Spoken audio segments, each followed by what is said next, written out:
What's up, y'all? Welcome back to Rome Reviews. I'm Rome, and this is the OnePlus 13R.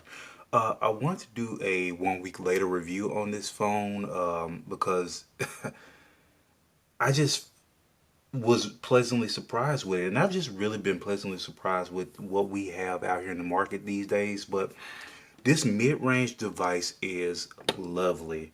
Um, I like to jump right in and just kind of tell you what the video is going, how the video is going to go, and how I feel about the phone immediately.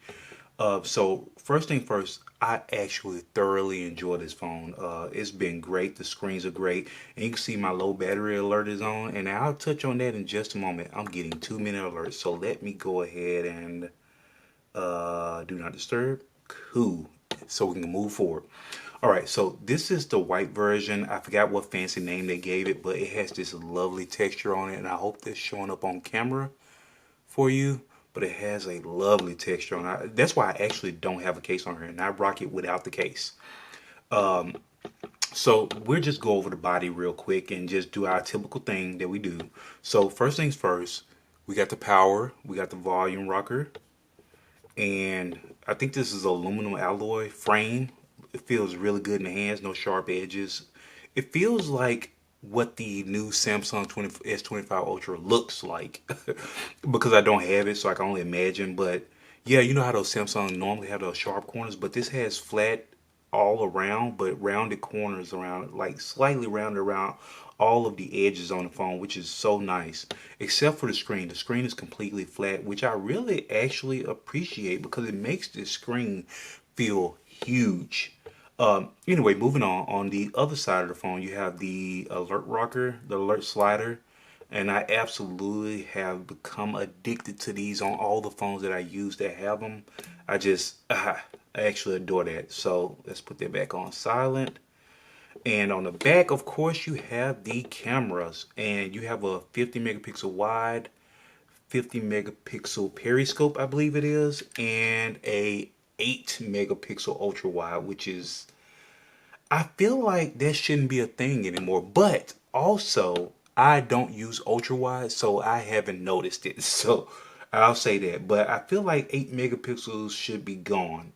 Even on mid-range devices. Now, if you want to save them and use them on like your really truly budget devices, okay, I guess. But for mid-range devices, I don't feel like 8 megapixels should be on here, even if it is the least popular lens for people, whatever. But yeah, so what I was saying about the screen is it is a large flat screen, which makes the screen feel huge.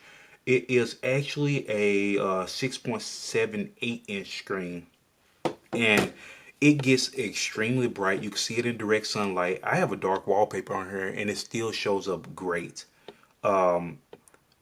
I've really enjoyed this screen. It's beautiful. Every time I look at it, I'm just surprised. I mean, like, this is a mid-range phone, and you don't feel it anywhere except in the cameras. And we'll get there in a bit. But jumping back into the phone itself, let's go into settings, and we'll talk about Color OS. I mean, not Color OS. This is Oxygen OS because this is a US phone, OnePlus, and not Oppo. Got to get myself together. All right, so we're gonna go to about device, and what I really like about device on these phones like OnePlus, Oppo, Vivo, stuff like that, they give you more information about the actual phone and the hardware that's in it. Like, I feel like this is the first time I've seen this cameras section on a phone where they actually lay out the megapixels of each camera. That's crazy, right? But anyway, so this one is rocking the Snapdragon 8 Gen 3 platform from last year, which is not bad. I mean, they've recycled the processor and put them to use in the new mid-range phones. And this is still a great processor. You don't feel any slowdown. Now, I will say before, if anybody's that's here for gaming, mobile gaming, want to see how it performs on this phone, I have not tested it. And I said it in another video, but it takes so long to install these games on these different phones. Like from just downloading the game itself to installing updates to installing what's they call it, what do they call them, shaders and stuff like that. It just takes so long to actually play the game, get it going. And yeah, so, and I've installed games on which phone was I using that had a Snapdragon 3 in it? Snapdragon Gen 3. I can't think of it right now, but I will say the Snapdragons get hot. Um, they do their best to cool them down, but they do get hot. Not uncomfortable in the hand, but it does warm up. I mean, just while you're installing packages now, when you're actually playing a game, they the phone gets warm and stays warm, but it won't be like hot to where it's uncomfortable to hold. Moving on this one, this being a mid-range device, I think you only had one option, and I got the 12 gig. I think it is 256 gigs of storage. Yep. Um, yeah. So right here, you'll see on the cameras it says front. The front is 16 megapixels. The rear is 58 and 50. Like I said before. So we'll touch on those. So, but what I wanted to do while we were in settings is touch on the battery. Oh my goodness. So you can see I'm at 17% right now, and it still says it could last another 4 hours, 4 hours, 14 minutes. And I think there's just a mixture of like standby and actual usage and so on and so forth. And I've come to the point where I don't really pay attention to screen on time since last charge or use since last charge because I feel like this all is pulling in so much information that that's all fuzzy to me. So I'm not going to pretend like I understand it. What I will tell you is that if I can go back, I can't go back to the previous. Well, hold on, wait. Let me see. Last 7 days. It won't show me what I wanted to show me. But what I wanted to do was I took this phone off the charger yesterday morning at around 5:30, 6 o'clock maybe at the latest. And I am running up to today at almost 10 o'clock, and I am at 17% on this phone. I haven't put this phone on charger not once since yesterday morning, since I took it off. The battery has been incredible on this device. No negatives whatsoever. I don't know what kind of wizardry they worked on this phone because I get all of my alerts on time. I get all my emails on time. I get everything. So I don't know what they did, but this battery is incredible. All other phones that I use that have native Google services and stuff like that running where they're constantly checking for alerts, that battery tends to drain within 7 hours, depending on the size of the battery itself, like between 6 to 8 hours. This phone is still going at 17%. That is insane. So, yeah, with all of that being said, the battery is amazing. The screens are amazing. You get the what do they call them? The LTPO displays. I think this one is LTPO AMOLED. Yeah, so it does that variable refresh rate where it can go up and down to depending on what you're doing on the phone, if you're watching a video or just scrolling social media, just to help with the battery usage of the screen because it is a very large screen on this phone. Otherwise, no hiccups. And on Oxygen OS, you do have a few customization options. You can do your icons and make them look how you want, whatever shape you want. Well, not a whatever, but within the confines of what they give you here. And you see I have that shape and I have the color matching the OS. And you could do whether you want to show your app names or how large you want that to be. I can make it the smallest. Let's see, icons, you can make them large, small. And you can choose these predefined customizations here. I mean, there are quite a few options here. Let me come out of there. You can do your wallpapers, and you can do your own wallpapers, which is what I have assigned right now. And you have your live versions.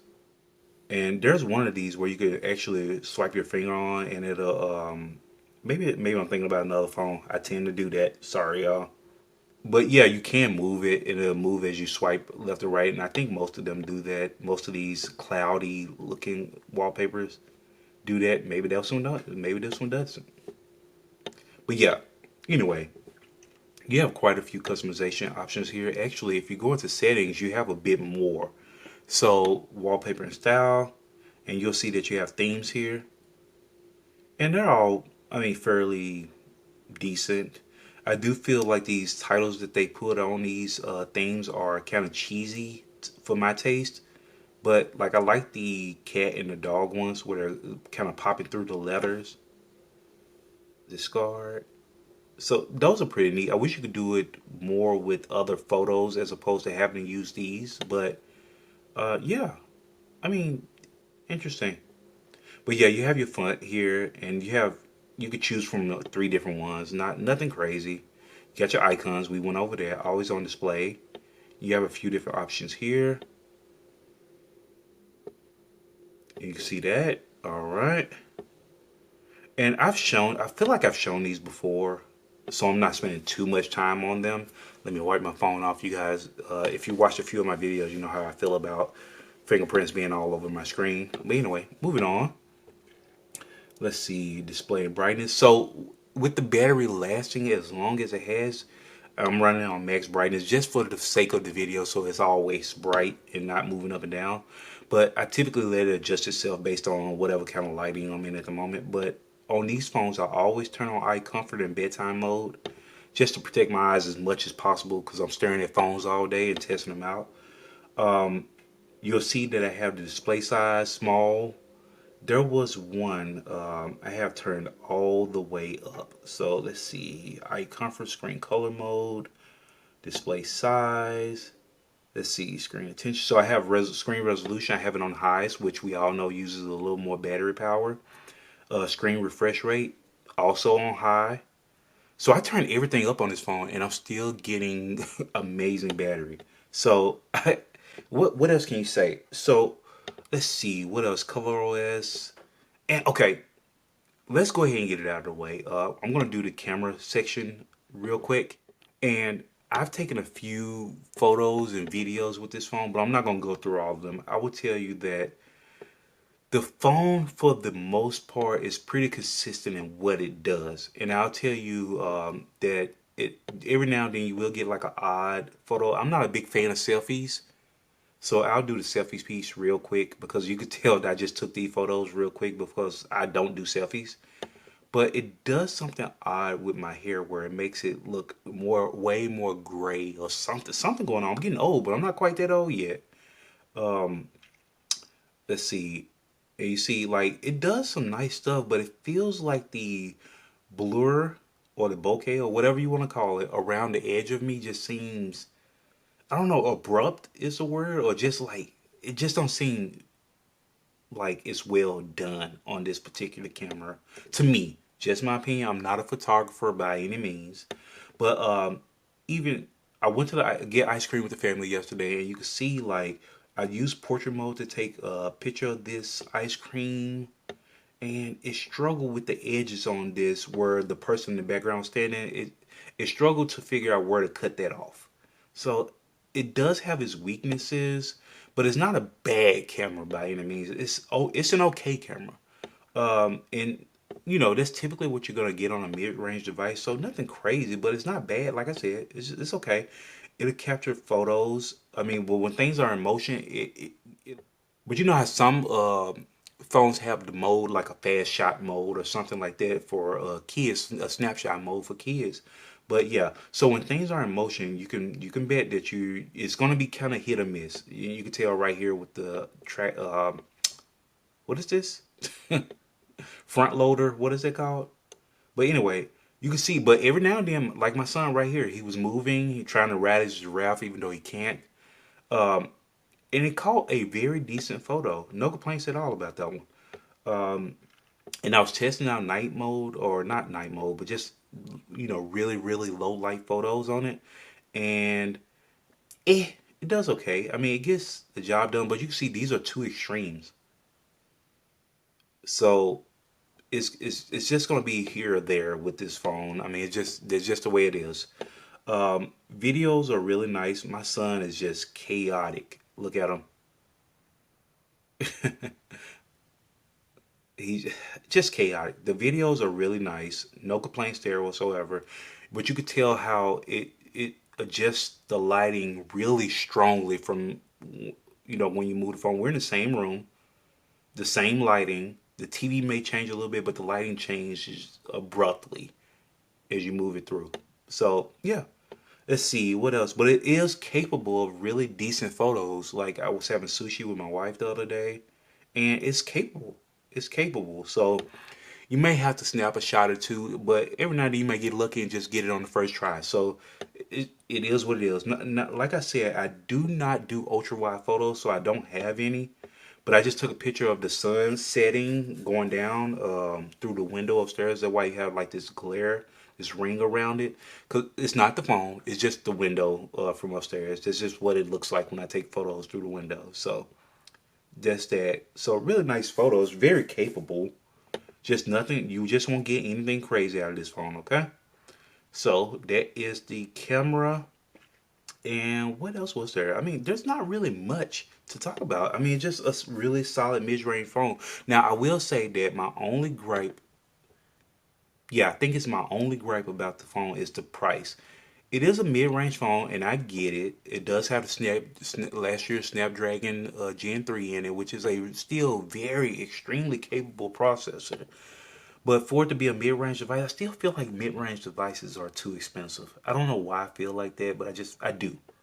I feel like prices are just creeping up constantly. But this phone, I got this one for $600, and I think the reason that it bothers me a bit is that this phone was $600, and for $600, I was able to get the Oppo Find X8, which is a flagship device. I mean, it's not a pro device or anything like that, but it is still a flagship device, and I got it for I think right under $600 or right at $600.